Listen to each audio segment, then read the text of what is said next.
So good morning guys. तो चलिए start करते हैं आज के यानी कि 16 फरवरी के इंपॉर्टेंट करंट अफेयर्स को। तो इस प्रश्न में आपसे पूछ रहे हैं अभी हाल ही में अंतर्राष्ट्रीय बाल कैंसर दिवस ये कब मनाया गया, तो आंसर होगा 15 फरवरी को। तो हर साल 15 फरवरी को इंटरनेशनल चाइल्ड कैंसर डे के रूप में मनाया जाता है और इस बार की थीम है बेटर सर्वाइवल। और कैंसर से ही आपको याद आएगा, अभी फरवरी में हमने वर्ल्ड कैंसर डे भी मनाया था 4 फरवरी को, और उसकी क्या थीम थी? Close the care gap. देखो कैंसर की हम बात कर रहे हैं, क्या होता है कैंसर? तो अनियंत्रित रूप से कोशिका यानी कि सेल की संख्या में जो वृद्धि होती है उसी को कैंसर कहते हैं। और स्टडी ऑफ कैंसर क्या कहा जाता है? ऑन्कोलॉजी कहा जाता है। वैसे अगर आपसे पूछे ना, एक नेशनल कैंसर अवेयरनेस डे भी होता है, वो 7 नवंबर को मनाते हैं, और एक वर्ल्ड लंग कैंसर डे होता है, वो 1 अगस्त को मनाया जाता है।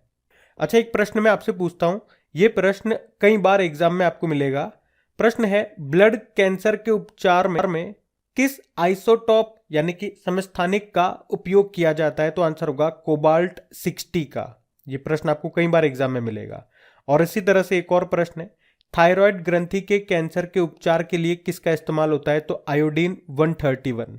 और अगर आप में से कोई इस वीडियो को वेरी फर्स्ट टाइम देख रहे हैं तो उनको बता रहा हूं, इस तरह के प्रश्न मैं करवा चुका हूं या करवाता हूं। कहां मिलेंगे? इसी सेशन के एंड में, लास्ट में टॉप 5 स्टैटिक और टॉप 5 साइंस के क्वेश्चन मैं आपको कराता हूं, और वो बोलता हूं वो वही क्वेश्चन है जो आपके प्रीवियस किसी न किसी एग्जाम में पूछे गए हैं। तो वहां इस तरह के प्रश्न आपको मिल जाएंगे। अब एक प्रश्न मैं आपसे पूछता हूं, एक करंट अफेयर्स का प्रश्न है। बताओ किस राज्य ने कैंसर की रोकथाम के लिए होप एक्सप्रेस शुरू किया था? तो आंसर होगा महाराष्ट्र ने। अभी सर्वाइकल कैंसर के खिलाफ भारत का पहला टीका quadrivalent human papilloma virus vaccine ये लॉन्च किया गया। उसका नाम याद रखना, सर्वावैक। इसको बनाया है serum institute of India Pune ने। और अगर पूछे ना आपसे कि देश की पहली ऑन्कोलॉजी प्रयोगशाला कहां पे खोली गई, तो आंसर होगा कोच्चि केरल में। तो ये ध्यान रखना। और जब भी डे वाला क्वेश्चन आता है, हर बार उस महीने के सारे इंपॉर्टेंट डेज में आपको रिवाइज करा रहा हूं। आज मैं आपको रिवाइज नहीं करा रहा, लेकिन फिर भी मैंने शो कर दिया। आप चाहे तो यहां से स्क्रीनशॉट लेकर के पढ़ सकते हैं। अभी हम बढ़ेंगे आगे। फिर बताइए, अभी हाल ही में यूपीआई लाइट फीचर लॉन्च करने वाला पहला बैंक कौन सा बन गया? तो आंसर होगा पेटीएम पेमेंट बैंक। तो अभी पेटीएम पेमेंट बैंक लिमिटेड ने कई छोटे मूल्य के यूपीआई लेन देन के लिए एनपीसीआई द्वारा सक्षम यूपीआई लाइट फीचर लॉन्च किया है। ये सुविधा पेटीएम के माध्यम से एक क्लिक के साथ तेजी से वास्तविक समय लेन देन में मदद करेगी, क्योंकि बैंक का उद्देश्य है देश भर में डिजिटल भुगतान को अपनाने के लिए प्रेरित करना। अच्छा, मैंने यहाँ पे 2 टर्म बोली है, एनपीसीआई और यूपीआई। दोनों की फुल फॉर्म याद रखना, national payment corporation of India. UPI मतलब होता है यूनिफाइड पेमेंट इंटरफेस। अच्छा, अगर हम बात करते हैं पेटीएम पेमेंट बैंक की, तो स्थापना होती है 2015 में। नोएडा में मुख्यालय है। इसके संस्थापक हैं विजय शेखर शर्मा और एमडी सीईओ हैं सुरेंद्र चावला। बाकी अगर आपसे पूछा जाए ना कि यूपीआई पर अभी रुपए क्रेडिट कार्ड को सपोर्ट करने वाला भारत का पहला एप्लीकेशन कौन सा बना, तो आंसर होगा मोबीक्विक। और अगर आपसे पूछे किस भुगतान एप्लीकेशन के द्वारा भारत में पहली बार अंतरराष्ट्रीय यूपीआई भुगतान सेवा शुरू की गई, तो आंसर होगा फोन पे। वैसे आप जानते हो भारत के यूपीआई सिस्टम को अपनाने वाला पहला देश कौन सा है? तो आंसर होगा नेपाल है। बाकी कैनरा बैंक अभी न्यूज में था, क्यों? आपको याद होगा अभी अल्पसंख्यक मामलों के मंत्रालय ने पढ़ो प्रदेश योजना को बंद कर दिया। अगर प्रश्न आपसे पूछे इस योजना को किस बैंक के माध्यम से लागू किया जा रहा था, तो आंसर होगा कैनरा बैंक। बाकी आईडीएफसी फर्स्ट बैंक, इसने भारत का पहला स्टिकर आधारित डेबिट कार्ड लॉन्च किया था। और बंधन बैंक, अभी इसके ब्रांड एम्बेसडर बने थे सौरव गांगुली। तो ये पॉइंट्स याद रखना, बढ़ते आगे। चलिए बताइए, अभी हाल ही में गुजरात हाईकोर्ट के नए चीफ जस्टिस कौन बने? तो आंसर होगा गिरिधर गोकानी। तो अभी न्यायमूर्ति गिरिधर गोकानी, इनको गुजरात हाईकोर्ट का नया चीफ जस्टिस बनाया गया है। अब ध्यान देना, इस एक प्रश्न में मैं आपको 4 अपॉइंटमेंट कराने वाला हूं, और ये चारों के चारों नए अपॉइंटमेंट है। एक अपॉइंटमेंट हमने पढ़ लिया गुजरात हाईकोर्ट के नए चीफ जस्टिस, कौन? न्यायमूर्ति गिरिधर गोकानी। एक अभी गुवाहाटी हाईकोर्ट में नए चीफ जस्टिस बनाए गए, उनका नाम क्या है? संदीप मेहता। त्रिपुरा हाईकोर्ट में नए चीफ जस्टिस बनाए गए, उनका नाम है जसवंत सिंह। और अभी जम्मू कश्मीर और लद्दाख हाईकोर्ट के नए चीफ जस्टिस बने हैं, उनका नाम क्या है? एन काटेश्वर सिंह। तो ये 4 अपॉइंटमेंट बिल्कुल नए अपॉइंटमेंट मैंने आपको बताया, इनको ध्यान रखना। और अपॉइंटमेंट से सबसे इंपॉर्टेंट प्रश्न जो आप लिख लो, आपके एग्जाम में आएगा ये प्रश्न, 101% आएगा। अभी 13 राज्यों के नए राज्यपाल नियुक्त किए गए, तो वहां से डेफिनेटली एक प्रश्न आपके एग्जाम में पूछा जाएगा। और अगर आप में से कोई वीडियो को पहली बार देख रहे हैं, और बार बार पहली बार क्यों बोल रहा हूं मैं, क्योंकि अगर आप ऑलरेडी देखते हैं तो आपको पता है, लेकिन जो फर्स्ट टाइम विजिट कर रहे हैं उन्हें बताना जरूरी है कि जो 13 नए राज्यपाल बने उनको याद करने का एक ट्रिकी वीडियो मैंने बना दिया है। अगर आपने नहीं देखा तो उसे देख लेना, वो देखते ही आपको सारे नाम याद हो जाएंगे। और सारे नाम आपको याद हो गए ये साबित करने के लिए, ये प्रूव करने के लिए उसी वीडियो के लास्ट में मैंने आपका एक टेस्ट भी रख दिया। मुश्किल से 10-12 मिनट का वो वीडियो है। और सेशन अच्छा लगे तो प्लीज इसे लाइक जरूर करना और आगे अपने दोस्तों के साथ में अपने स्टडी ग्रुप में आप शेयर कर देना। अभी हम बढ़ते हैं आगे। चलिए फिर बताइए, हाल ही में संयुक्त अभ्यास जिसका नाम है तारकश, इसका आयोजन कहाँ पे किया गया? तो आंसर होगा चेन्नई में। तो ये संयुक्त अभ्यास का नाम क्या है? तारकश है। ये इस बार इसका 6वां संस्करण है जो कि 16 जनवरी को शुरू हुआ था और 14 फरवरी तक चला। किनके बीच ये हुआ? तो राष्ट्रीय सुरक्षा गार्ड, नेशनल सिक्योरिटी गार्ड और यूएस स्पेशल ऑपरेशन फोर्स के बीच में। और इस अभ्यास में पहली बार रासायनिक, जैविक और रेडियोलॉजिकल और परमाणु आतंक प्रतिक्रिया को शामिल किया गया। मतलब इसका उद्देश्य क्या था? आतंकवादियों को बेअसर करना, बंधकों को सुरक्षित छुड़ाना और आतंकवादियों द्वारा ले जा रहे रासायनिक हथियारों को निष्क्रिय करना। तो याद रखना इस अभ्यास का नाम तारकश है। कहां पे हुआ? चेन्नई में। अच्छा, अभी 2023 के ही एक्सरसाइज अगर मैं आपको रिवाइज कराऊं तो अभी आपको पता है वीर गार्जन नाम का एक मिलिट्री एक्सरसाइज है। ये भारत और जापान के बीच में हुआ, जापान में ही। अभी पहली बार हमने मिस्र के साथ, इजिप्ट के साथ एक एक्सरसाइज किया, उसका नाम है साइक्लोन 1 या चक्रवात 1 बोल दो। कहां पे? राजस्थान के जैसलमेर में। अभी फ्रांस के साथ हमने वरुण नाम का एक्सरसाइज भी किया, पश्चिमी समुद्री तट में। और अभी भारतीय वायुसेना ने प्रलय नाम से एक अभ्यास का आयोजन किया पूर्वोत्तर भारत में। और अभी भारतीय नौसेना ने आंध्र प्रदेश में एम्फेक्स 2023 नाम से एक एक्सरसाइज किया। उसी तरह से भारतीय सेना ने अभी त्रिशक्ति प्रहार नाम से एक एक्सरसाइज किया था पश्चिम बंगाल में। और भारतीय नौसेना ने ही ट्रोपेक्स 2023 नाम से एक एक्सरसाइज भी किया अभी हिंद महासागर में। तो अभी मैंने आपको जो एक्सरसाइज रिवाइज कराई है ये 2023 वाली है। बाकी 2022 में जितनी भी इंपॉर्टेंट एक्सरसाइज है उसके लिए तो मैं अलग से वीडियो बना चुका हूं, नहीं देखा तो देख लेना, प्लेलिस्ट में आपको सारे वीडियोस मिल जाएंगे। अभी बढ़ते आके। चलिए फिर बताइए, अभी फरवरी 2023 में national open race walking championship कहां पे आयोजित की गई? तो आंसर होगा रांची में। तो अभी 14 फरवरी 2023 को झारखंड के रांची में national open race walking championship का आयोजन किया गया। इसमें अक्षदीप सिंह ने पुरुषों की 20 किलोमीटर स्पर्धा में नेशनल रिकॉर्ड बना करके गोल्ड मेडल जीता। वहीं महिलाओं की 20 किलोमीटर स्पर्धा में प्रियंका गोस्वामी ने गोल्ड जीता है। और इसके साथ ही दोनों ने 2023 के जो विश्व चैंपियनशिप है उसके साथ साथ 2024 में जो पेरिस ओलंपिक होंगे उसके लिए क्वालिफाई कर लिया। अब आपके मन में प्रश्न आएगा, अभी ये 2023 में वर्ल्ड एथलेटिक्स चैंपियनशिप कहाँ पे होगी? तो आंसर होगा बुडापेस्ट, हंगरी में। फिर आप पूछोगे 2024 वाले जो समर ओलंपिक हैं जो कि 33 नंबर का संस्करण है वो कहाँ पे होगा? वो पेरिस, फ्रांस में होगा। अभी 2020 वाला टोक्यो ओलंपिक था, 32वां संस्करण था। फिर उसके बाद 2028 में जो भाई हर 4-4 साल में होते हैं ना, तो 2028 वाला कहाँ पे होगा? लॉस एंजलिस में। और 2032 वाला होगा ब्रिस्बेन, ऑस्ट्रेलिया में। अच्छा, एक प्रश्न मैं उनसे पूछूंगा जिन्होंने वो गवर्नर का ट्रिकी वाला वीडियो देखा है। झारखंड के नए गवर्नर कौन बने हैं? अब देखो उस वीडियो की खास बात क्या है, वो वीडियो आपने एक बार देख लिया, अब जैसे ही मैंने प्रश्न आपसे पूछा वो पिक्चर आपके मन में चलने लगेगी, क्योंकि वो फोटो के माध्यम से मैंने आपको बताया वो ट्रिक है सारी। झारखंड से याद आएगा झाड़ियां, झाड़ियां यानी कि पेड़ पौधे। पेड़ पौधे पे कौन बैठे हैं? राधा कृष्णा बैठे हैं, तो उनके नाम में राधा कृष्ण आ रहा है।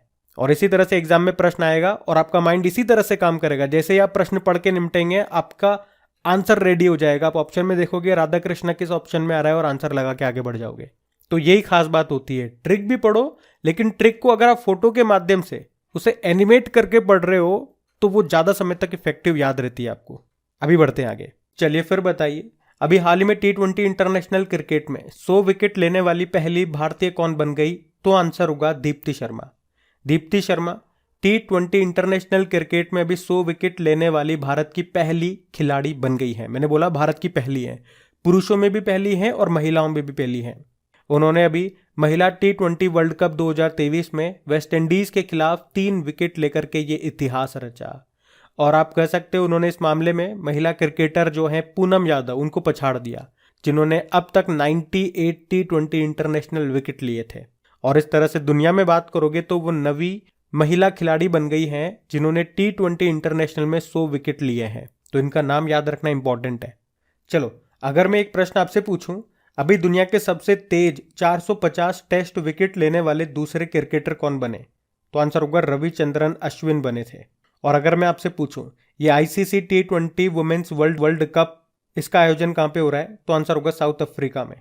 अच्छा, एक प्रश्न का उत्तर दो, क्रिकेट के तीनों फॉर्मेट में शतक लगाने वाले पहले भारतीय कप्तान कौन बने? तो आंसर होगा रोहित शर्मा। ये तो बड़ा सीधा सा प्रश्न है। लेकिन अगर मैं आपसे पूछूं कि T20 इंटरनेशनल में सबसे तेज 1500 रन बनाने वाले अभी बल्लेबाज कौन बन गए? तो आंसर होगा सूर्य कुमार यादव। और अभी ICC mens player of the month जनवरी के लिए चुना गया किसे? शुभमन गिल को। तो याद रखना, ये पॉइंट्स बढ़ते आगे। चलिए फिर बताइए, राजस्थान के किस जिले में विज्ञान केंद्र और तारामंडल का निर्माण किया जाएगा? तो आंसर होगा कोटा। तो राजस्थान के कोटा में विज्ञान केंद्र और तारामंडल का निर्माण किया जाएगा। ये विश्व के सर्वश्रेष्ठ विज्ञान केंद्रों और तारामंडलों में से एक होगा। इसे बनाने में 35 करोड़ 25 लाख रुपए खर्च होंगे, जिसमें अगर साइंस सेंटर की यानी कि विज्ञान केंद्र की बात करोगे तो 22.5 करोड़ रुपए खर्च होंगे, जिसमें से केंद्र सरकार 9.58 करोड़ रुपए देगी और राज्य सरकार 12.67 करोड़। वहीं तारामंडल के निर्माण में 13 करोड़ रुपए खर्च होंगे, केंद्र सरकार 5.60 करोड़ रुपए देगी तो राज्य सरकार 7.40 करोड़ रुपए देगी। अब देखो, बात राजस्थान की है तो ये रहा मैप में राजस्थान। देखो, राजस्थान की कैपिटल जयपुर है, जिसे पिंक सिटी भी कहते हैं, और इसी को अभी वर्ल्ड हेरिटेज साइट का दर्जा भी मिला था। और विश्व का तीसरा और भारत का दूसरा सबसे बड़ा क्रिकेट स्टेडियम ये जयपुर में ही बनेगा। यहाँ के मुख्यमंत्री कौन है? अशोक गहलोत हैं और गवर्नर है कलराज मिश्र। अच्छा, भाई आपको याद होगा, शिक्षा मंत्रालय ने उच्च शिक्षा पर अखिल भारतीय सर्वेक्षण report all India survey on higher education 2020-21 जारी की थी। उस रिपोर्ट में देश में सबसे ज्यादा यूनिवर्सिटी बताई गई है राजस्थान में, तो सबसे ज्यादा कॉलेजेस उत्तर प्रदेश में है। अभी आपको याद होगा, ब्लाइंडनेस कंट्रोल पॉलिसी यानी कि अंधता नीति लागू करने वाला पहला राज्य आपका राजस्थान बना। संविधान पार्क कहां पे स्थापित होगा? तो राजस्थान में। और देश की पहली कृत्रिम बुद्धिमत्ता आर्टिफिशियल इंटेलिजेंस आधारित डिजिटल लोक अदालत कौन सी है? तो आंसर होगा। और अभी यहीं पे 18वीं राष्ट्रीय स्काउट और गाइड जम्बूरी का आयोजन किया गया था राजस्थान के पाली में। बाकी जीनोम सीक्वेंसिंग की सुविधा शुरू करने वाला देश का पहला राज्य भी आपका राजस्थान है। जैव ईंधन नीति को लागू करने वाला पहला राज्य भी राजस्थान है। तो ये सारे पॉइंट्स याद रखना, बढ़ते हैं आगे। चलिए फिर बताइए, विमेन्स प्रीमियर लीग 2023 में सबसे महंगे खिलाड़ी कौन बनी है? तो आंसर होगा स्मृति मंधाना। तो अभी विमेन्स प्रीमियर लीग का पहला ऑक्शन अभी 13 फरवरी 2023 को आयोजित किया गया, जिसमें भारत की स्टार ओपनर स्मृति मंधाना नीलामी में सबसे महंगी खिलाड़ी बनी है, जिन्हें रॉयल चैलेंजर्स बेंगलुरु ने परचेज किया है। कितने में? 3.4 करोड़ रुपीज में। इनसे संबंधित आपको बताऊं, 2018 में बीसीसीआई ने उन्हें सर्वश्रेष्ठ महिला अंतरराष्ट्रीय क्रिकेटर चुना था और 2018 में ही आईसीसी ने उन्हें वर्ष की सर्वश्रेष्ठ महिला क्रिकेटर के लिए राचेल हे हो फ्लिंट अवार्ड से सम्मानित किया था। चलो आप लोग मुझे बताओ, अभी 2022 में किसे राचेल हे हो फ्लिंट अवार्ड से सम्मानित किया गया? उन प्लेयर का नाम बताओ और वो किस देश की हैं ये भी बताओ। हम बढ़ते हैं आगे। फिर बताइए, अभी हाल ही में किस राज्य में नकल विरोधी कानून लागू हुआ है? तो आंसर होगा उत्तराखंड में। तो अभी उत्तराखंड के जो राज्यपाल हैं गुरमीत सिंह, उन्होंने उत्तराखंड प्रतियोगी परीक्षा भर्ती में अनुचित साधनों की रोकथाम के निवारण के उपाय अध्यादेश 2023 को मंजूरी दी है। तो अब इस कानून के लागू होने से नकल माफिया के लिए 10 करोड़ रुपए का जुर्माना और आजीवन कारावास या 10 साल की जेल की सजा का प्रावधान है। इसके अलावा नकल माफिया की संपत्ति को संलग्न करने का भी प्रावधान है। अब बात यहाँ पे उत्तराखंड की है, तो ये रहा मैप में उत्तराखंड। देखो, उत्तराखंड की 2 कैपिटल मिलेगी। जो विंटर कैपिटल है देहरादून है, समर कैपिटल इसकी गैरसैंण है। मुख्यमंत्री कौन है? पुष्कर सिंह धामी है और गवर्नर हो गए गुरमीत सिंह। आपको याद आएगा, अभी गणतंत्र दिवस परेड की सर्वश्रेष्ठ झांकी उत्तराखंड की मानसखंड झांकी को चुना गया। अभी उत्तराखंड ने राज्य को 2025 तक ड्रग मुक्त करने के लिए मिशन ड्रग फ्री देवभूमि अभियान भी शुरू किया था। और आपको याद हो तो देश की पहली हरित ऊर्जा आधारित सौर पैनल निर्माण फैक्ट्री ये कहां पे बनेगी? उत्तराखंड के रुद्रपुर में। कौन बनाएगा? Luminous power technology. अभी उत्तराखंड सरकार ने राजस्व पुलिस प्रणाली को समाप्त कर दिया। उसके अलावा प्री प्राइमरी लेवल पर न्यू एजुकेशन पॉलिसी को लागू करने वाला पहला राज्य बना ये। और उत्तराखंड के देवस्थल में देश का पहला लिक्विड मिरर टेलीस्कोप स्थापित किया गया। और अगर पूछे कि भारत का पहला फॉरेस्ट हीलिंग सेंटर ये कहाँ पे खुला, तो आंसर होगा उत्तराखंड के रानीखेत में। उत्तराखंड में ही घरों की पहचान चेली का नाम योजना शुरू हुई। मुख्यमंत्री महालक्ष्मी योजना यहाँ की है। नंदा गौरा योजना है यहाँ की। वात्सल्य योजना यहाँ शुरू हुई थी। एक भितोली उत्सव है जो यहाँ पे मनाया जाता है, और एक फूल देई त्योहार मनाया जाता है। अच्छा, हरेला उत्सव कहाँ मनाया जाता है? उत्तराखंड में, जबकि हरेली त्योहार मनाया जाता है छत्तीसगढ़ में। ये भी थोड़ा सा ध्यान रखना। बढ़ते हैं आगे। चलिए फिर बताइए, अभी फरवरी 2023 में अमृत पैक्स 2023 का उद्घाटन कहाँ पे किया गया? तो आंसर होगा नई दिल्ली में। और इसका उद्घाटन किसने किया? हमारे केंद्रीय मंत्री अश्विनी वैष्णव ने, जिनके पास रेल मंत्रालय भी है और संचार मंत्री भी हैं ये। और अभी इन्होंने नई दिल्ली में अमृत पैक्स 2023 राष्ट्रीय डाक टिकट प्रदर्शनी का उद्घाटन किया। तो अमृत पैक्स 2023 ये है क्या? ये एक राष्ट्रीय डाक टिकट प्रदर्शनी है। इसमें भारत के इतिहास, संस्कृति, कला और साहित्य के 5000 वर्षों को डाक टिकटों और चित्र संग्रह के माध्यम से उजागर किया गया। अच्छा, अब हम लोग क्या करेंगे? कल के करंट अफेयर्स का क्विक रिवीजन करेंगे। तो कल आपसे पूछा गया था भारत की पहली एसी डबल डेकर बस का उद्घाटन कहाँ पे किया गया? तो आंसर होगा मुंबई में। फिर बताओ, पापनाश मंदिर ये कहाँ पर स्थित है? कर्नाटक में है। अगला प्रश्न है, भारत का पहला राष्ट्रीय मेट्रो रेल ज्ञान केंद्र ये किस शहर में बनाया जाएगा? दिल्ली में। फिर बताओ, अभी किस देश के पूर्व कप्तान इयॉन मॉर्गन ने क्रिकेट के सभी फॉर्मेट से संन्यास ले लिया? इंग्लैंड के। और अभी institute of chartered accounts of India के नए अध्यक्ष कौन बने? अनिकेत सुनील तलाटी।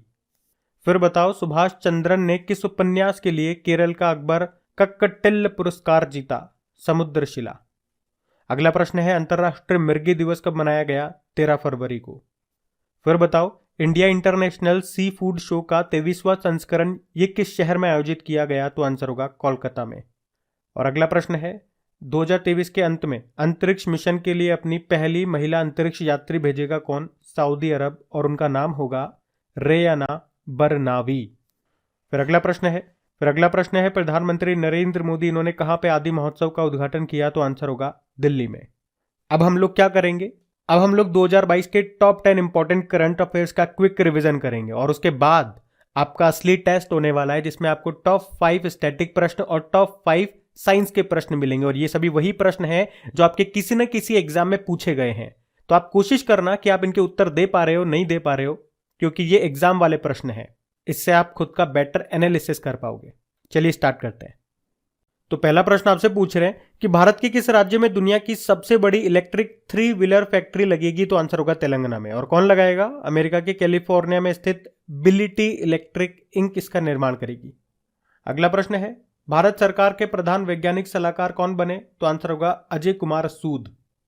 अगला प्रश्न है, विश्व पृथ्वी दिवस कब मनाया जाता है? तो आंसर होगा 22 अप्रैल को। और थीम क्या थी? Invest in our planet. और अगला प्रश्न है कि 2022 में इनविक्टस गेम्स का आयोजन कहां पे किया गया? तो आंसर होगा नीदरलैंड में। नीदरलैंड की कैपिटल हैग में। और याद रखना, अभी 2023 में इसका आयोजन कहां पे होगा? ये जर्मनी में होगा। ये है क्या? ये पैरा गेम्स जो होते हैं उसी की तरह है, बस इसमें फर्क ये होता है कि इसमें वो पूर्व सैनिक हिस्सा लेते हैं जो घायल हो जाते हैं ना, वो इसमें पार्टिसिपेट करते हैं। ओनली सैनिक होने चाहिए वो। अगला प्रश्न क्या है, अभी कहां पर पहली बार एक सीवीड यानी कि समुद्री शैवाल पार्क स्थापित किया जाएगा? तो आंसर होगा तमिलनाडु में। फिर बताओ, अप्रैल 2022 में किस देश ने RS-28 सरमत मिसाइल का सफल परीक्षण किया था? रशिया ने। फिर बताओ, आइवरी कोस्ट के प्रधानमंत्री कौन बने? पैट्रिच अची। आइवरी कोस्ट की कैपिटल यमुसोक्रो है। और अगला प्रश्न है, कर्नाटक के शिवमोगा हवाई अड्डे का नाम किसके नाम पे रखा गया? तो आंसर होगा वहां के पूर्व मुख्यमंत्री BS येदियुरप्पा। फिर बताइए, नीति आयोग के नए उपाध्यक्ष कौन बने? डॉक्टर सुमन के बेरी बने। और इसके नए CEO का नाम आप लिख के बताओ कमेंट बॉक्स में। बाकी अगला प्रश्न पूछ रहे हैं कि किस संगठन ने लॉक्ड शील्ड नाम से एक साइबर रक्षा अभ्यास का आयोजन किया था? तो आंसर होगा नाटो ने, नॉर्थ अटलांटिक ट्रीटी ऑर्गेनाइजेशन। अब आपका टेस्ट स्टार्ट होगा, ध्यान से देना। तो पहला प्रश्न आपसे पूछ रहे हैं, अटाकामा मरुस्थल ये किस महाद्वीप कॉन्टिनेंट में है? तो आंसर होगा साउथ अमेरिका में है ये। अगला प्रश्न है, जलियांवाला कांड के विरुद्ध महात्मा गांधी जी ने किस अभियान का आह्वान किया? तो आंसर होगा असहयोग आंदोलन। अच्छा, अगर आपको पता है तो कमेंट बॉक्स में टाइप करके बताइए इसे कब समाप्त किया गया था। अगला प्रश्न है, अली बंधु शौकत और मोहम्मद अली के द्वारा भारत में किस आंदोलन का नेतृत्व किया गया था? ये प्रश्न एग्जाम वाले हैं सारे, तो इसका उत्तर होगा खिलाफत आंदोलन। अगला प्रश्न है, चौरी चौरा कांड ये किस वर्ष में हुआ था? तो आंसर होगा 1922 में, और इसी के बाद असहयोग आंदोलन समाप्त किया था महात्मा गांधी जी ने। बाकी कुछ प्रमुख आंदोलन, इनकी मैंने यहाँ पे आपको लिस्ट लगाई, आप देख सकते हैं। और अगर आप में से कोई वीडियो पहली बार देख रहे हैं तो उनको मैं बता रहा हूं कि इसी तरह से हर क्वेश्चन में कुछ इंपॉर्टेंट फैक्ट्स या कुछ जरूरी याद रखने वाली बातें हो या कुछ लिंक करके अगर मैं आपको बताना चाहता हूं तो वो सारे पॉइंट्स आपको मिल जाएंगे आपकी क्रिक एग्जाम एप्लीकेशन में। जब आप क्विज लगाएंगे ना तो उसका सॉल्यूशन देखेंगे, वहां पे आपको हर का एक्सप्लेनेशन मिल जाएगा, स्टैटिक क्वेश्चन में भी और साइंस वाले क्वेश्चन में भी। अगला प्रश्न क्या है, 1919 में दिल्ली में हुए अखिल भारतीय खिलाफत सम्मेलन के अध्यक्ष के रूप में किसे चुना गया था? तो आंसर होगा महात्मा गांधी जी को। अब टॉप 5 हम लोग देखेंगे। तो इसमें पहला प्रश्न पूछ रहे हैं कि इनमें से क्या रक्त का थक्का जमाने में सहायक है? तो आंसर होगा विटामिन के। अगला प्रश्न है, निमोनिया में कौन सा अंग प्रभावित होता है? तो आंसर होगा फेफड़े, लंग्स। और अगर आपसे एग्जाम में पूछा जाए कि पृथ्वी के फेफड़े, लंग्स ऑफ अर्थ किसे कहा जाता है? तो अमेजन वर्षावन को। और पृथ्वी की किडनी किसे कहा जाता है? तो रामसर स्थलों को कहा जाता है। यह ध्यान रखना, मैंने आपको बताया भी है। अगला प्रश्न है, कौन सा अंग जल में घुली ऑक्सीजन के उपयोग में उपयोगी होता है? तो आंसर होगा गलफड़ा, यानी कि गिल, जिसके थ्रू मछलियां वगैरह सांस लेती है। अगला प्रश्न है, डीपीटी का पूरा नाम क्या है? Diphtheria, pertussis, tetanus. और अगला प्रश्न है, ग्रीन ब्लड किसे कहा जाता है? तो आंसर होगा गेहूं के छोटे पौधे को। तो गेहूं के ज्वारों में शुद्ध रक्त बनाने की शक्ति होती है, इसलिए इन ज्वारों के रस को ग्रीन ब्लड कहा जाता है।